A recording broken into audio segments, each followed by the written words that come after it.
বিয়ে করে পাপ করেছি দ্বিতীয় অংশ। মাছ ভাজতে গিয়ে অরণির হাত পুড়ে গেল। পুড়ে গেলে বলতে কি তেলের ছিটা এসে ফোসকা পড়ল। অরণি ব্যথায় এত জোরে চিৎকার দিল কিন্তু কেউ এলো না। মাছ ভাজা চুলায় যাক, সে দৌড়ে নিজের রুমে চলে এলো। হাতটা কি যে জ্বলাপোড়া করছে। ড্রয়ারে থেকে খুঁজে অ্যান্টিসেপটিক নিয়ে হাতে লাগালো। তারপর ছাদে চলে এলো। ছাদে এখন খুব বাতাস। একটু বসে থাকতে ভালোই লাগছে। রান্নাঘরে এতক্ষণ গরমে অস্থির লাগছিল। ওইদিকে মাছ ভাজা যে চুলায়, সেই কথা বেমালুম ভুলেই গেছে অরণি। সে খুব ভালো করে ভেবে দেখেছিল যে সব রান্না খারাপ হলে পাত্রপক্ষ ভুল বুঝতে পারেন, ভাবতে পারেন তাদের ইচ্ছা করে বাজে খাবার খেতে দেওয়া হয়েছে। এতে তারা বিয়েতে না করে দিতে পারে। আরও অনেক কিছুই হতে পারে। যেহেতু রুমার পাত্রকে পছন্দ হয়েছে, তাই অরণি চায় না বিয়েটা কোনোভাবে ভাঙুক। ইউটিউব দেখে আর মাকে ভিডিও কলের সাহায্য নিয়ে সুন্দর করে রান্না করেছে, কিন্তু মাছটা রাঁধতে চেয়েছিল বিশ্রী করে, কারণ মাছ অনেকে খায় না। আর একটা আইটেমের টেস্ট খারাপ হলে পাত্রপক্ষ তেমন কিছু মাইন্ড করবে না। কিন্তু রাবেয়া খুব আফসোস করবেন। অন্তত এইটা বুঝতে পারবেন যে অরণিকে রান্নার দায়িত্ব দেওয়া ভুল হয়েছে। একটা শিক্ষাও অন্তত হবে। মেইন গেট দিয়ে বিশাল একটা মাইকো এসে ঢুকলো। অরণি বুঝতে পারল পাত্ররা চলে এসেছে। সে দক্ষিণ দিকের আম গাছের আড়াল দিয়ে দাঁড়িয়ে পড়ল, যাতে ভালো করে সবাইকে দেখতে পায়। পাত্রের অনেক প্রশংসা শোনা গেছে।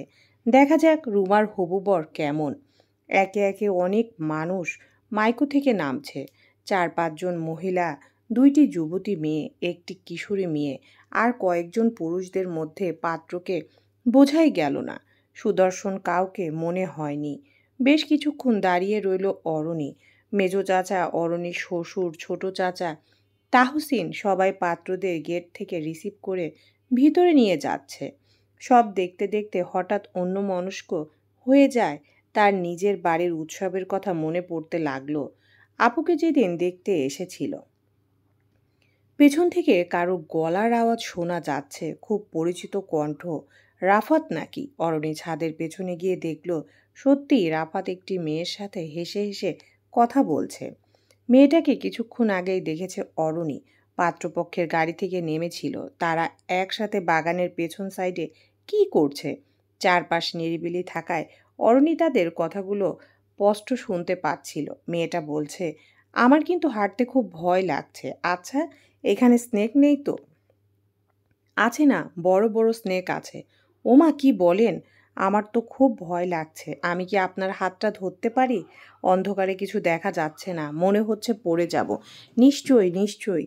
আমি নিজে থেকেই ভেবেছিলাম আপনার হাত ধরা উচিত, কিন্তু সাহস হচ্ছিল না। যদি আবার কিছু মনে করেন। মেয়েটা লজ্জিত গলায় বলল, আরে না না, কিছু মনে করব না। কি ভাগ্য আমার! মনে হচ্ছে মাধুরী দীক্ষিতকে পাশে নিয়ে হাঁটছি। মাধুরী দীক্ষিত? আপনাকে দেখতে অনেকটা মাধুরী দীক্ষিতের মতো। সেটা কি আপনি জানেন? মেয়েটা শব্দ করে হেসে উঠল। আপনি আমার ব্যাগটা একটু ধরুন তো, শাড়ির কুচিটা ঠিক করব। ফ্ল্যাশ লাইট জ্বালাই। লাগবে না, আমি দেখতে পাচ্ছি, কিন্তু আমি মাধুরী দীক্ষিতকে আরও ভালো করে দেখতে চাই। মেয়েটা লজ্জায় আরক্ত হয়ে বলল, আপনার ইচ্ছা হলে জ্বালাতে পারেন। মেয়েটি নিচু হয়ে শাড়ির ভাঁজ ঠিক করছিল। রাফাত হাঁটু গেড়ে বসে তার কুচি ধরল। মেয়েটি বলল, ধন্যবাদ। অরণি পুরো ঘটনাটা দেখে রাগে চিরবির করতে করতে রুমে চলে গেল। আগে রাফাতের প্রতি ন্যূনতম একটা শ্রদ্ধাবোধ ছিল, কারণ রাফাত কখনোই অরণির ইচ্ছার বিরুদ্ধে তাকে স্পর্শ করেনি। কিন্তু আজ বোঝা গেল সে কেন করেনি, কারণ তার আকর্ষণ তো বাহিরে। ছি, ঘেন্না লাগছে। এজন্যই তো রাফাত কখনো তার কাছে আসতে চায়নি। না না, চেয়েছিল, অনেকবার চেয়েছিল, যেমন আজ সকালেরই ঘটনা। গতরাতে রাফাত বাগানে ঘুমিয়েছিল, একবারও রুমে আসেনি।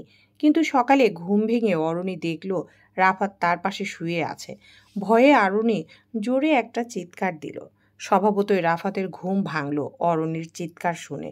তবদা লেগে যাওয়া কান চুলকে বলল, কি সমস্যা? ডাকাত দেখেছ? অরণি বিড়বিড় করে বলল, ডাকাত দেখলেও আমি এত ভয় পেতাম না। রাফাত হাই তুলে মোবাইলের সময় দেখল, তারপর মুচকি হেসে বলল, আজ একদম পারফেক্ট টাইমে ঘুম ভেঙেছে তোমার। যাও, এখন মাকে নাস্তা বানাতে হেল্প করো। মা খুশি হবে। শাশুড়ি মা যদি ভালো হতেন তাহলে অরণি নিশ্চয়ই যেত, কিন্তু তিনি ভালো মানুষ না। এমন কিছু মানুষ থাকে যাদের কলিজা ছিঁড়ে রেঁধে খাওয়ালেও বলবেন লবণ কম। রাবেয়া হলেন সেই ধাঁচের মানুষ। কঠিন মুখে বলল, পারবো না। তোমার মাকে খুশি করার দায়িত্ব নিয়ে এই বাড়িতে আসিনি আমি। তাহলে কেন এসেছো? আমাকে খুশি করতে? সেটাও তো করো না। মিষ্টি হেসে বলল, আগে বলেছি, এখনো বলছি, মায়ের চামচামি ছেড়ে দাও, খুশি থাকবে। এটা ঠিক না। মায়ের প্রতি ছেলের ভালোবাসাকে তুমি চামচামি বলতে পারো না। আশ্চর্য, কেবল তোমাকেই দেখলাম এমন করে মাকে ভালোবাসতে, আর কাউকে দেখিনি। বিশ্বাস করো, আমি আমার মাকে অনেক ভালোবাসি।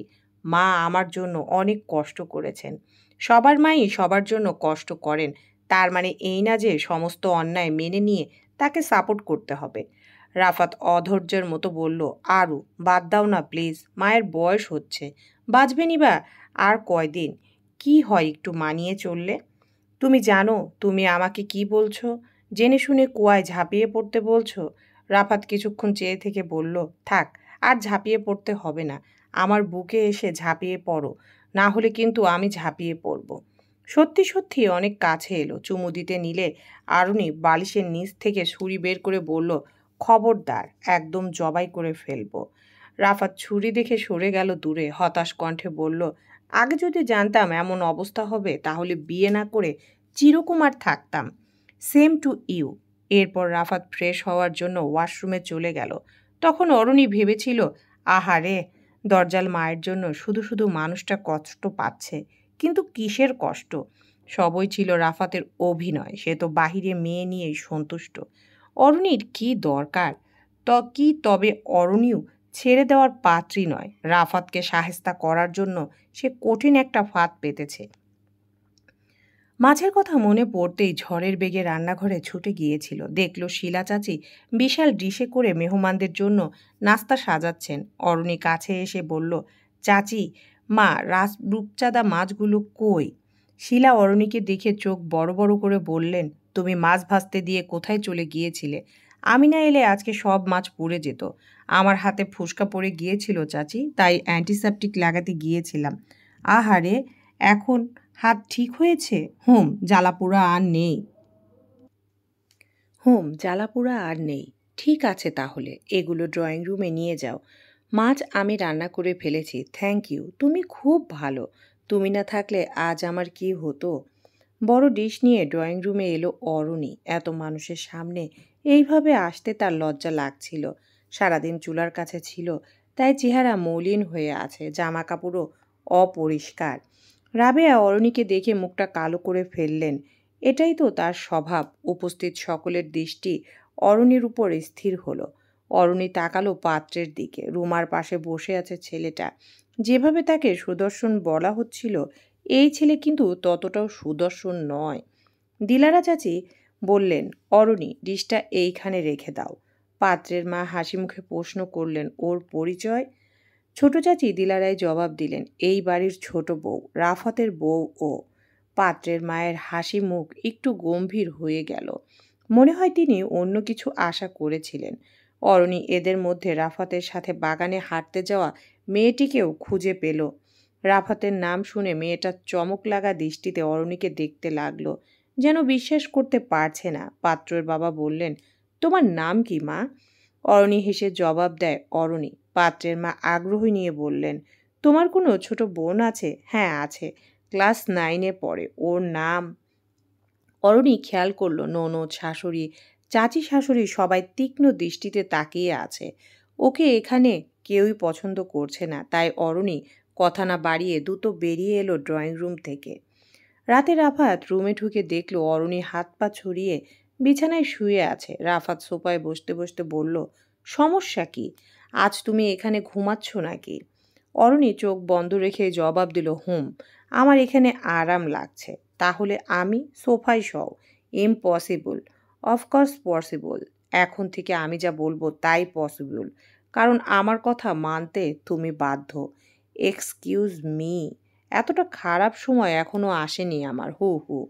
অরণি ফোন টিপতে টিপতে বলল, তোমার খারাপ সময় আসতে আর বাকি নেই। এই কথা বলে রাফাতের দিকে নিজের মোবাইলটা এগিয়ে দিল অরণি।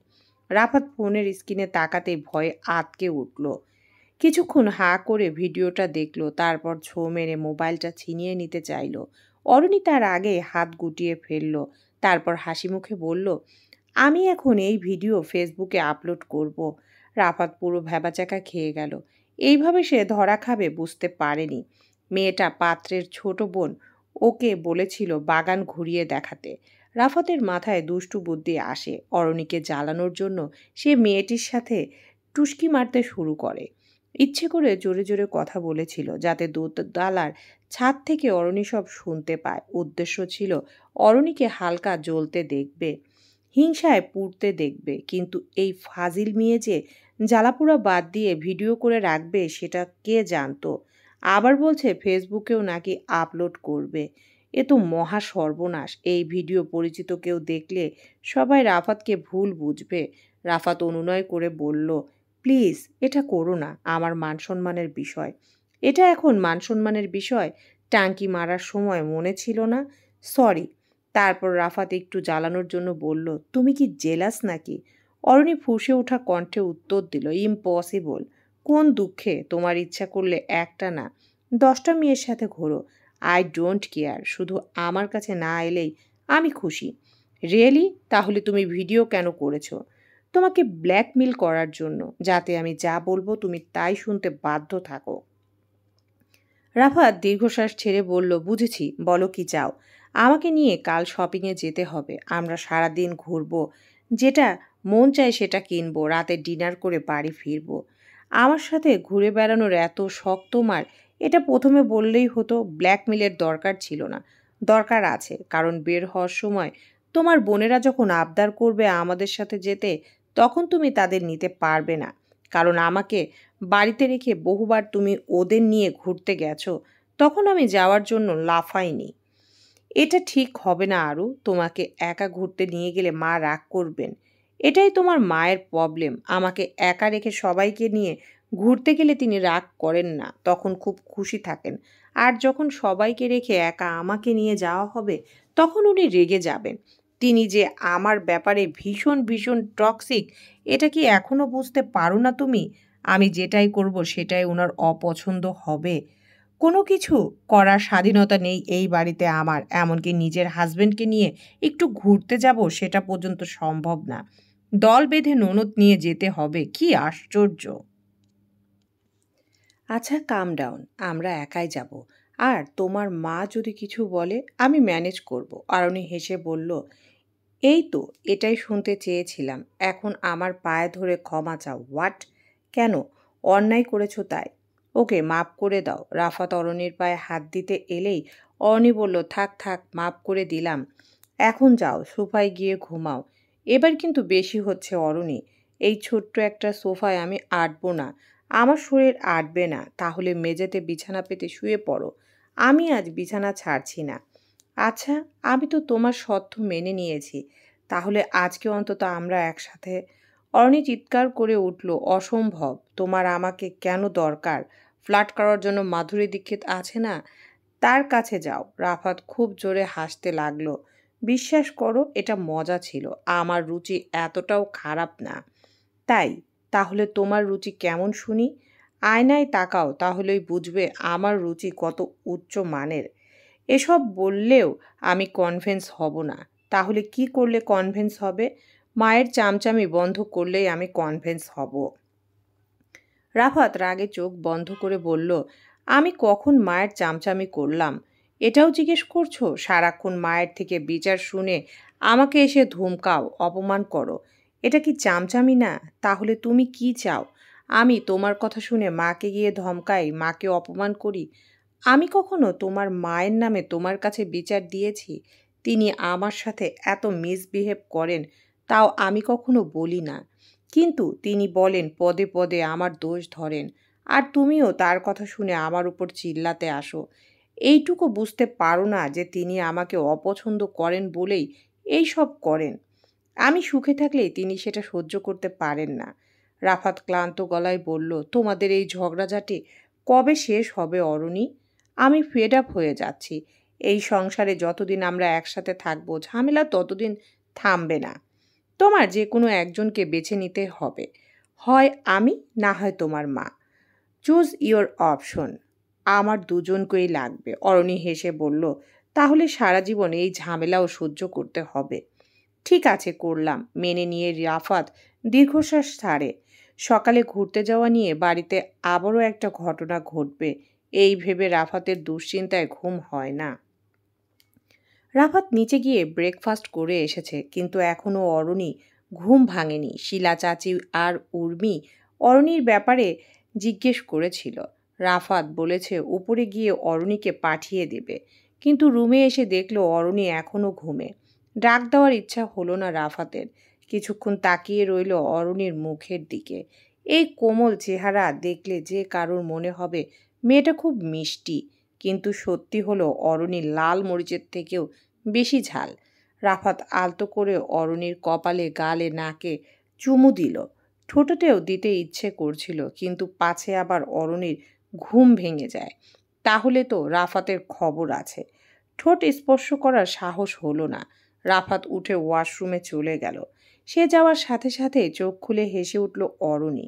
রাফাত প্রতিদিনই এই কাজ করে। সে ভাবে অরণি টের পায় না, কিন্তু অরণি সব টের পায়। ঘড়িতে 10টা বাজছে। অরণি আড়মোড়া ভেঙে উঠে বসলো। রেডি হতে হবে। আশা করা যাচ্ছে অন্তত আজকের দিনটা সুন্দর কাটবে। আজকে সে ব্রেকফাস্ট করতে নিচে যাবেও না। এই সুন্দর দিনে শাশুড়ি আর ননদদের মুখ দেখতে ইচ্ছে করছে না। তার ননদরা প্রথম প্রথম তাকে খুব পছন্দ করত। ভেবেছিল শাশুড়ি খারাপ তো কি হয়েছে, ননদরা নিশ্চয়ই সাপোর্ট দিবে। কিন্তু সেখানেও বাস খেতে হলো। কোনো বিষয়ে এক্সপেকটেশন রাখাই উচিত না। নরদরা সুযোগ পেলে অরণিকে খোঁচা মেরে কথা বলে, অপমান করে। সবচেয়ে বড় অপমান হলো শাশুড়ি যখন অরণিকে ধমক দেয় তখন সকলে মুখ টিপে হাসে। তাদের চেহারায় তৃপ্তি আর আনন্দের ঝিলিক থাকে। শাকচুন্নি এক একটা। দরজায় খটখট শব্দ হলো। কে এসেছে? উর্মি নাকি? একবার ভাবলো যদি আজ উর্মির স্কুল না থাকে তাহলে উর্মিকেও ঘুরতে নিয়ে যাবে। মেয়েটা বড় ভালো। তাছাড়া উর্মির স্কুল 12টায় শুরু হয়। অরণির দরজা খোলার পর খুব চমকে যাওয়ার মতো একটা দৃশ্য দেখল। রাবেয়া এসেছেন, হাতে ব্রেকফাস্ট। অরণির এক মুহূর্তের জন্য মনে হলো ঘুমটা বুঝি এখনো ভাঙেনি। সে বুঝি স্বপ্ন দেখছে। ঘুম থেকে উঠতে আধ ঘন্টা লেট হলেও রাবেয়া তাকে নাস্তা খাওয়ার সময় কথা শোনায়। আর আজকে নিজেই সিঁড়ি ভেঙে অরণির জন্য নাস্তা নিয়ে এসেছেন। হঠাৎ এত আদর! রাবেয়া বেশ মিষ্টি করে হাসলেন। দরজাল মহিলার হাসি সুন্দর, কিন্তু এমন সুন্দর করে তিনি খুবই কম হাসেন। শরীর খারাপ নাকি অরণি? আজ নিচে এলে না যে? এত মধুর ভঙ্গিতে এই প্রথম রাবেয়া কথা বলছেন। তাই অরণি স্বভাবতই অবস্থা হয়ে পড়ল। তেমন কিছু না, ঘুমটা দেরি হয়ে গেছে। আচ্ছা, সমস্যা নেই, এই নাও তোমার খাবার, আর কিছু প্রয়োজন হলে বলো। অরণি খাবারের ডিশ নিতে নিতে বলল, থ্যাংক ইউ মা। রাবেয়া চলে যাচ্ছিলেন। অরণি দরজা লাগাতে নিবে তখন রাবেয়া আবার ফিরে এসে বললেন, অরণি 1 মিনিট, তোমাকে একটা জরুরি কথা বলার ছিল। জি মা, বলেন। তোমার খালা শাশুড়ি মানে আমার বড় বোন হঠাৎ খুব অসুস্থ হয়ে পড়েছে। আমরা 2 দিনের জন্য টাঙ্গাল যাচ্ছি। মনে মনে কি যে খুশি লাগলো। 2 দিন খুব শান্তিতে থাকা যাবে। অরণি বলল, ও আচ্ছা, কখন রওনা হবেন? এই তো কিছুক্ষণের মধ্যেই। রাফাত আমাদের গাড়ি করে দিয়ে আসবে। তুমি জলদি নাস্তা খেয়ে তৈরি হয়ে যাও। অরণির চেহারা ফ্যাকাশে হয়ে গেল। দুর্বল হেসে বলল, আমি তৈরি হব মানে? কারণ তুমিও আমার সাথে যাবে। মানে? কেন, কোনো সমস্যা? তুমি আমার একমাত্র পুত্রবধূ। তোমাকে রেখে আমি যেতে পারি? তাছাড়া তোমার খালা শাশুড়ি তোমাকে দেখতে চেয়েছেন। এবার তোমাকে নিয়ে গেলে খুব খুশি হবেন। অরণি আমতা আমতা করে কিছু বলতে নিচ্ছিল, অমনি রাবেয়া তার হাত চেপে ধরে অনুনয় স্বরে বললেন, প্লিজ মা, নিষেধ করো না। আমার বোনটা ভীষণ অসুস্থ। হঠাৎ যদি ভালো মন্দ কিছু ঘটে যায়, আমি শেষ দেখাটুকু দেখতে পারবো না। প্লিজ অরণি, তুমি নিষেধ করো না। তোমার পায়ে পড়ছি মা। এসব কি বলছেন? আমার পায়ে কেন পড়বেন? তাহলে তুমি রাজি? জবাব দিল না অরণি। রাবেয়া হেসে বললেন, তাহলে ঝটপট গিয়ে তৈরি হয়ে যাও। আমি তৈরি হয়ে যাই, তুমিও দুটো করো। রাবেয়া ছাদের দিকে গেলেন। সেখানে তার কিছু শাড়ি দড়িতে ঝোলানো আছে। অরণি রুমে ঢুকে ঠাস করে দরজা আটকালো। খাবারের ডিশ টেবিলে রেখে রাগে ফুঁসতে লাগলো। রাফাত গোসল ছেড়ে ওয়াশরুম থেকে বের হয়ে অরণিকে দেখে বলল, গুড মর্নিং। অরণি রাগী কণ্ঠে বলল, তুমি তোমার মাকে আমাদের ঘুরতে যাওয়ার সংবাদ জানিয়ে দিয়েছো, তাই না? রাফাত অবাক হয়ে বলল, তুমি কিভাবে জানলে? অরণি হাসল দুঃখের হাসি। জানার দরকার নেই, ঘটে বুদ্ধি থাকলে এমনিই বোঝা যায়। মানে, তোমার মা এসেছিল, আমাকে ব্রেকফাস্ট দিয়ে গেছেন। ভালোই তো, তাহলে খেয়ে রেডি হয়ে যাও। রেডি হব, কিন্তু ঘুরতে যাওয়ার জন্য না, অসুস্থ রুগী সেবা করার জন্য। অসুস্থ রুগী আবার কে? ও, তুমি তো জানোই না। তুমি তো আমাদের গাড়ি করে পৌঁছে দেবে। তোমার কোন খালা নাকি অসুস্থ, মা এখন তাকে দেখতে যাবে টাঙ্গাইল। আমাকেও সাথে নেবেন রোগীর সেবা করার জন্য। আয়া বুয়া লাগবে না? আশ্চর্য, মা তো এই ব্যাপারে আমাকে কিছুই বলেনি। তোমাকে বলার কোনো প্রয়োজন আছে? তুমি তো মায়ের ছেলে, মা যা বলবে তাই তো করবে। মা যদি বলে আরেকটা বিয়ে করতে, তাহলে সেটাও করবে। অরণি একটু থেমে বলল, আমরা যে আজ ঘুরতে যাব এটা জেনেই তিনি এসেছেন। এর মানে সব প্ল্যান করা। এখনো কি বুঝতে পারছো না? রাফাত অবাক হয়ে কিছুক্ষণ তাকিয়ে রইল। অরণি বলল, আমার কথা বিশ্বাস না হলে মা ছাদেই আছেন, গিয়ে জিজ্ঞেস করো, যাও। রাফাত সত্যি সত্যি ছাদের দিকে গেল। অরণিও অবাক। রাফাত যে আসলেই যাবে এটা সে বুঝতে পারেনি। কি মনে করে যেন অরণিও রাফাতের পেছন পেছন গেল। এমনভাবে গেল যাতে রাফাত বুঝতে না পারে। রাবেয়া দড়ি থেকে শাড়ি খুলছেন। রাফাত পিছনে দাঁড়িয়ে বলল, মা, টাঙ্গাইলের খালা নাকি অসুস্থ? সরল মুখে বললেন, হ্যাঁ রে বাবা, খুব অসুস্থ। আমাকে জানাওনি কেন আগে? আমি নিজেও জানতাম না, একটু আগে খবর পেয়েছি। তোর খালার সাথে কথা হলো। কি এমন হয়েছে খালার যে আজকেই যেতে হবে? আর অরণিকেও নিয়ে কি করবে? ওর কি ওখানে কোনো কাজ আছে? তোর খালা অরণিকে খুব দেখতে চেয়েছিল। বয়স্ক মানুষ, যদি ভালো মন্দ কিছু ঘটে যায়। আর আমি তো একা যেতে পারবো না, অরণির সাথে থাকলে ভালো হবে। রুমা, নীলি অথবা তাঞ্জু, ওদেরকেও নিয়ে যাও। অরণি তো কোনো কাজের না। তুমি সারাক্ষণ বলো, তাহলে এখন কাজের সময় এই অকাজের মেয়েটিকে কেন নিতে চাইছো? অরণি বিস্মিত হয়ে গেল। তার নিজের কানকেই বিশ্বাস হচ্ছে না। রাফাত এইভাবে কথা বলছে, তাও নিজের মায়ের সাথে। সূর্য আজ কোন দিক থেকে উঠল? রাবেয়া কঠিন মুখে বললেন, অরণি কাজ না করলেও আমার কথা শোনে। তোর বোনেরা কি আমার কথা শুনবে? ওদের নিয়ে লাভ কি? তাছাড়া সেবা যত্নের একটা ব্যাপার আছে না? অরণি না গেলে এসব কে করবে? তোর বোনেরা এসব করবে না। অরণিও করবে না। তুমি বরং নার্স ভাড়া করে নিয়ে যাও, তোমাকে সঙ্গ দিবে আর সেবা যত্নও করবে। আমি টাকা দিয়ে দিচ্ছি। নার্সের কথা শুনে অরণির বেশ জোরে হাসি পেল। এত উচিত জবাব আজ নিজেও দিতে পারতো না। রাবেয়া বেগম বললেন, তোর বউ আমার সাথে গেলে কি সমস্যা? তোদের ঘুরতে যাওয়াটা কি এতই গুরুত্বপূর্ণ? ঘুরতে যাচ্ছি না মা, অরণি অসুস্থ, তাকে ডাক্তারের কাছে নিয়ে যাচ্ছি। কই? অরণি দেখি বলল সে সুস্থই আছে। তোমাকে বলেনি? আর কি সব অসুস্থতার কথা বলা যায়? ঠিক আছে, তাহলে যা, তোরা ফিরে এলেই যাব। আমি অপেক্ষায় থাকব। অপেক্ষায় থেকে লাভ নেই, আমাদের ফিরতে রাত হবে।